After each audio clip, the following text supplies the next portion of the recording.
I'm sorry. బుద్ధి లేకుండా మిమ్మల్ని గురించి తప్పుగా మాట్లాడాను. నన్ను క్షమించండి. మీరు ఈ కేసు టేకప్ చేస్తే అన్నయ్య విడుదలవుతాడని అందరూ నమ్ముతున్నారు. నేను నమ్ముతున్నాను. నా మూర్ఖత్వం మా అన్నయ్య విడుదలవ్వడానికి అడ్డం కాకూడదు. ఇన్ఫాక్ట్ మా అన్నయ్య నాకు ముఖ్యం. అందువల్ల దయచేసి ఈ కేసుని... ముందు శేఖర్ నా దగ్గరికే వచ్చి నువ్వే ఈ కేసు వాదించాలని అడిగాడు. నేను బిజీగా ఉండడం వల్ల కుదరదని చెప్పాను. అనుకోకుండా నువ్వు సుందరం చెల్లెలువని తెలిసింది. తరువాత శేఖర్ దగ్గరికెళ్ళి నేనే ఈ కేసు వాదిస్తానన్నాను. నా మనసు మారడానికి కారణం వాడితో చెప్పలేదు. అదే కారణం నీతో ఎలా చెప్పాలో కూడా తెలియటం లేదు. You mean? నేను ఈ కేసు వాదిస్తాను. Thank you.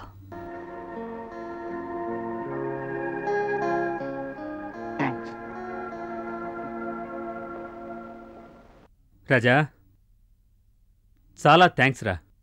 తెలుసో తెలియకో సుందరం అన్నయ్యకొచ్చిన ఈ పరిస్థితికి నేను కారణమన్న విషయం నన్ను దహించి వేస్తుందిరా. ఇప్పుడు మనశ్శాంతిగా ఉంది. Thank you.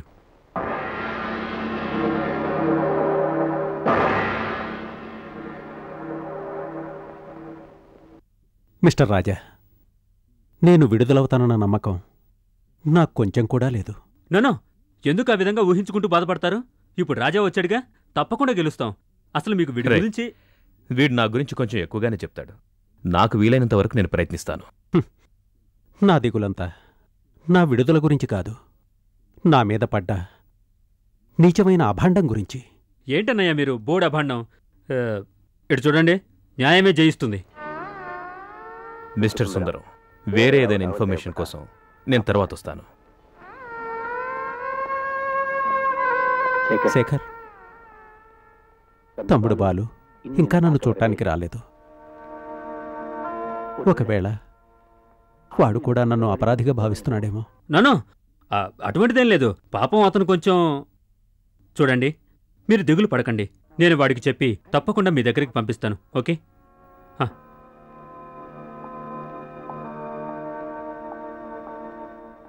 శేఖర్, నేను అప్పీల్కి ప్రిపేర్ చేస్తాను. ఇవాళే హైదరాబాద్ వెళ్ళు. అప్పీల్కి అడ్మిషన్ దొరకగానే నాకు చెప్పు, నేను వెంటనే వచ్చేస్తా. ఆ అడ్వకేట్ రాజాతో నేను కొంచెంసేపే మాట్లాడాను. మనసు చాలా ప్రశాంతంగా ఉంది. మంచివాళ్లా ఉన్నాడు. ఆయనకు కావలసినవన్నీ చెయ్యమ్మా. హేమా, మీ వదిన గురించి నువ్వేం దిగులు పడకనయ్యా. ఆవిడ్ని చూసుకునే బాధ్యత నాది. ఈసారి వచ్చేటప్పుడు వదిన్ని తప్పకుండా తీసుకొస్తాను. వెళ్ళిరామ్మా.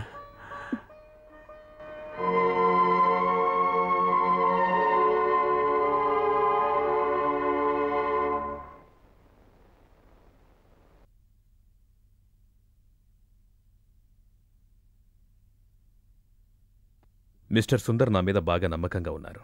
ఆయన్ని కాపాడాలంటే ఈ కేసులో చాలా విషయాలు క్షుణ్ణంగా నాకు తెలియాలి. కొంత ఇన్ఫర్మేషన్ మీ వదిన అడుగుదాం. కొన్ని విషయాలు ఎవ్వరినీ వదలకుండా అడిగితే మనకేదైనా పాయింట్ దొరకొచ్చు. శేఖర్కి తెలిసిందంతా చెప్పాడు. అది నాకు చాలదు. మీకేం తెలియాలి? నేను విరోధిని కాదన్నది ముందు మీరు తెలుసుకోవాలి. ఈ కేసు గెలవడానికి నేను కొన్ని ప్రశ్నలు అడుగుతాను. వాటికి మీరు సమాధానం చెప్పాలి. విజయలక్ష్మి చనిపోయినప్పుడు నువ్వు ఇంట్లోనే ఉన్నావా? లేదు, హైదరాబాద్లో ఉన్నాను. మరి ఇక్కడికెప్పుడొచ్చావు? 5 నెలల క్రితం హైదరాబాద్లో మా ఇంట్లో ఓ అర్ధరాత్రి ఫోన్ మోగింది. Please subscribe to iDream. Please subscribe for more videos.